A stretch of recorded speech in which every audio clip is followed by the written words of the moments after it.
আসসালামু আলাইকুম। আজকে আপনাদের সাথে এক বোনের হারাম সম্পর্ক থেকে ফিরে আসার দোয়া কবুলের গল্প শেয়ার করব। বোনটি বলছিল, বেশ কিছুদিন আগে আমি একটা হারাম সম্পর্কে জড়িয়ে পড়ি। সম্পর্কে যাওয়ার আগে হারাম সম্পর্কের ভয়াবহতা সম্পর্কে তেমন একটা জ্ঞান ছিল না। একদিন ভিডিও স্ক্রল করতে করতে একজন আলেমের ভিডিও আমার সামনে আসলো, আর ভিডিওটির টপিক ছিল হারাম সম্পর্কের ভয়াবহতা সম্পর্কে। শুধু ওই দিনই নয়, এমন দিনের পর দিন থেকে আমার সামনে হারাম সম্পর্কের ভয়াবহতা সম্পর্কে ভিডিও আসতো। আমার মনে কিছুটা ভয় কাজ করা শুরু করলো। আমি হারাম সম্পর্কের ভয়াবহতা নিয়ে ইউটিউবে আরও ভিডিও দেখা শুরু করলাম। আর আমি জানতে পারলাম, এই যে আমি নামাজ, রোজা, সৎ কাজ করছি, এর একটিও আল্লাহ কবুল করবেন না হারাম সম্পর্কে থাকলে। আর এই হারাম সম্পর্কের শাস্তি খুবই ভয়াবহ। আর একটি পর্যায়ে আমি সিদ্ধান্ত নিলাম, আমি এই হারাম সম্পর্ক থেকে বের হয়ে আসব। নামাজ পড়ে আল্লাহর কাছে চাইতাম যে, ইয়া আল্লাহ, তুমি আমাকে সাহায্য করো এই হারাম সম্পর্ক থেকে বেরিয়ে আসতে। তাহাজ্জুদ নামাজ পড়েও কান্নাকাটি করে আল্লাহর কাছে চাইতাম। কিছুদিন যেতে না যেতেই আমি আল্লাহর রহমতে এই হারাম সম্পর্ক থেকে বেরিয়ে আসি। আমি তাকে সব জায়গা থেকে ব্লক করলাম এবং তার সব ছবি মোবাইল থেকে ডিলিট করে দিলাম। কিন্তু আমি তাকে কিছুতেই বলতে পারছিলাম না। আমার অনেক কষ্ট হতো, কিন্তু আল্লাহর সন্তুষ্টি, ভয় এবং ধৈর্য নিয়ে থাকতাম। তারপরেও ছেলেটি আমার পিছু ছাড়েনি। সে অন্য নাম্বার থেকে আমাকে কল এবং SMS করত। আমি তাহাজ্জুদ নামাজ পড়ে আল্লাহ তাআলার কাছে অনেক কান্নাকাটি করে চাইতাম যে, আল্লাহ, ছেলেটি যদি আমার জন্য কল্যাণকর হয় তাহলে আমাদের হালালে যাওয়ার ব্যবস্থা করে দাও, আর নয়তো তাকে আমায় ভুলার শক্তি দাও। তার 2-3 মাস যাওয়ার পর সে আমাকে বিয়ে করার কথা বলে। আর আমি বলি, ঠিক আছে, তুমি তোমার ফ্যামিলিতে জানাও এবং আমিও আমার ফ্যামিলিতে জানাবো। যদি সবাই রাজি হয় তাহলে আলহামদুলিল্লাহ। তারপর আমি আমার মাকে সব খুলে বলি। তিনি বললেন, ঠিক আছে, ছেলের ফ্যামিলি নিয়ে আসতে বলো, আমরা কথা বলি এই ব্যাপারে। কিন্তু আমার মনে খুব ডাকত। কেন জানি আমার মনে হতো সে আমার জন্য কল্যাণকর নয়। তখন আমি আবার তাহাজ্জুদ নামাজ পড়ে আল্লাহর কাছে সাহায্য চাই। সে যদি আমার জন্য অকল্যাণকর হয় তাহলে আমাকে এমনভাবে সাহায্য করো যেন আমি তাকে ভুলতে পারি এবং এই সম্পর্ক থেকে যেন আমি পুরোপুরি বের হয়ে আসতে পারি। আবার এর কিছুদিন যেতে না যেতেই আমি আল্লাহর সাহায্য পেলাম। আমি জানতে পারলাম সে আমাদের সম্পর্কে লয়াল ছিল না। তার আরও মেয়েদের সাথে সম্পর্ক ছিল এবং তার প্রাক্তনের সাথে যোগাযোগ ছিল। সবচেয়ে বড় কথা ছিল, সে আমাকে বিয়ের কথা বলেছে।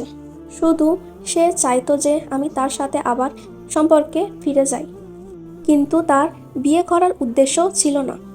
কিন্তু আল্লাহ তার কোনো সৎ বান্দার সাথে জুলুম করেন না। আল্লাহ আমাকে সাহায্য করেছেন এবং আমি সম্পূর্ণভাবে এই হারাম সম্পর্ক থেকে বের হয়ে আসতে পারলাম। এখন তাকে বলতেও পারলাম। এখন তার কথা মনে করে আমার কষ্ট হয় না এবং খারাপও লাগে না। আল্লাহ আমার দোয়াগুলো এমনভাবে কবুল করবেন, আমাকে এভাবে হেদায়েত দান করবেন আমি ভাবতেও পারিনি। আল্লাহ সত্যিই মহান। আমি এই হারাম সম্পর্কে জড়ানোর আগে অনেক ইসলামী ভিডিও দেখতাম, কিন্তু হারাম সম্পর্কের ভয়াবহতা নিয়ে কোনো ভিডিও দেখিনি এবং জানতামও না।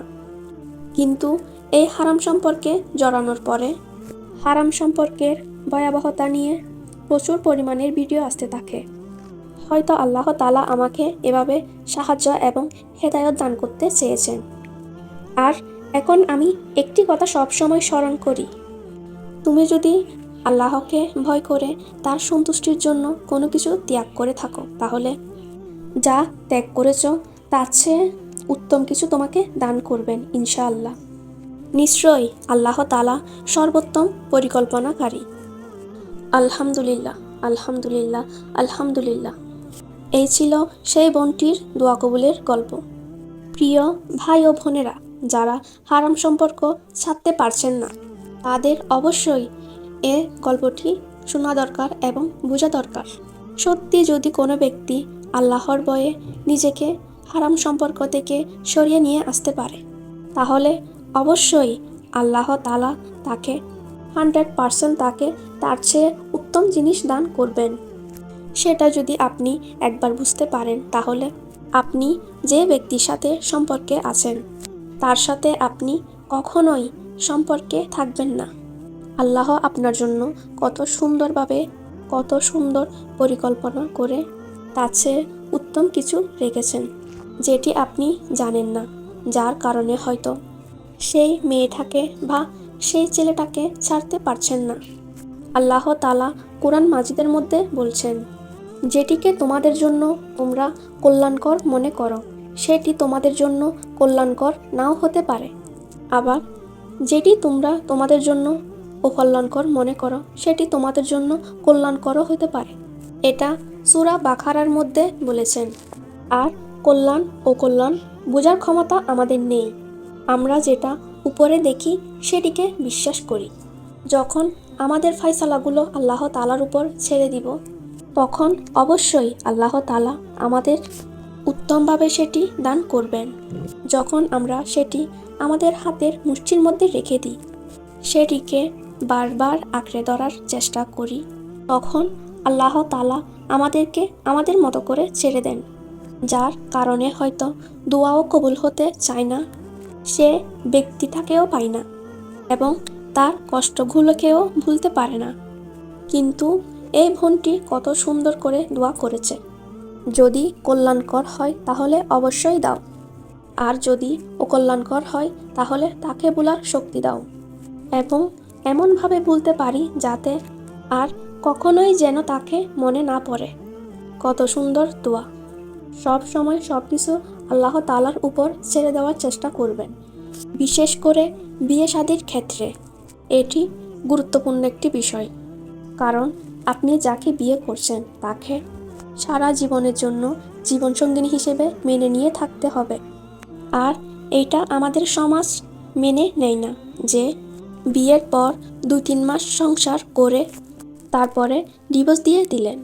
এটা খারাপ দেখায়, যার কারণে আপনি বিয়ে করবেন একবার। যে বিয়েটা করবেন বা যে পাত্র পাত্রীকে বিয়ে করবেন, সেটা অবশ্যই আপনাকে ভালোভাবে দেখেই করতে হবে। সেই ছেলেটা বা সেই মেয়েটা আপনার জন্য আসলেই কি ঠিক নাকি ঠিক নয়। আপনিও যদি আপনার বাস্তব জীবনের দোয়া কবুলের গল্পগুলো আমাদের সাথে শেয়ার করতে চান, তাহলে ইমেইল করুন। ডিসক্রিপশনে আমাদের ইমেল আইডি দেওয়া আছে।